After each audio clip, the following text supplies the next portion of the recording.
Moi, je lui dis, ok, je t'ai compris, je suis désolée. Parce que là, je sais que c'est moi qui ai commis une bêtise. Parce que je ne lui avais pas prévenu que j'allais en parler aussi sur les réseaux. Donc moi, je lui ai dit, je suis désolée, j'aurais pas dû. Il dit, je commence à avoir des craintes. Je me dis qu'un jour, tu pourras parler. Voilà, voilà, avant que... Eunice, dès lors, tu étais déjà amoureuse, c'est ça? Alors, être amoureuse, je crois pas que j'étais amoureuse. Il y a eu de l'attachement. J'ai aimé la façon dont il m'a traitée. Voilà, Ok. j'aimais la façon dont il me traitait. J'aimais la façon dont il était disponible. Il était disponible pour moi. Voilà pourquoi quand il est parti au Gabon, il répondait pas au téléphone. C'est un comportement qui ne m'a pas plu du tout. Ouais. Et je lui ai même rappelé ce jour-là, je lui ai dit prochainement, moi, tu fais 2 jours, 3 jours, tu parles pas avec moi, je considère qu'on n'est plus ensemble, que je suis célibataire.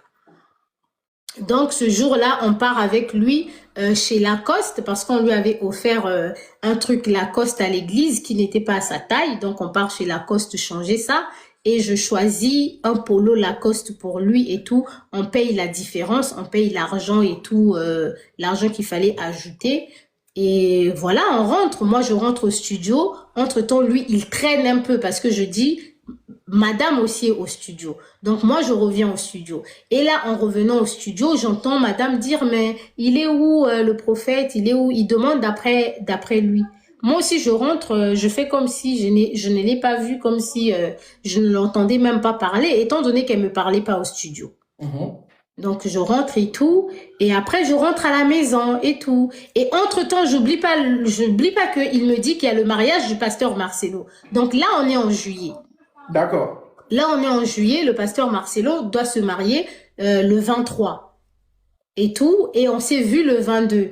Il me dit qu'il n'est pas trop sûr de partir au mariage du pasteur Marcelo, aussi parce que le pasteur Marcelo ne sait pas que lui et sa femme, ils sont en train de divorcer. Donc, s'il doit partir au mariage, ils seront obligés de partir ensemble et tout ça là. Mais dès lors qu'il va se décider, il va me confirmer. Donc, quand je rentre à la maison le soir, je discute avec lui, je dis, tu vas toujours aller au mariage et tout. Il dit, non, je n'irai plus. Il me dit non, je n'irai plus. Moi, je dis ah d'accord, c'est bien. J'ai dit tant mieux. On peut pas t'inviter à un mariage un jour avant, 2 jours avant et puis tu pars. Normalement, le mariage, on t'invite 2 mois, 3 mois avant. Il a dit oui, je peux partir. Et le lendemain matin, vers 10 heures, il m'appelle. Il dit il est en train de se coiffer.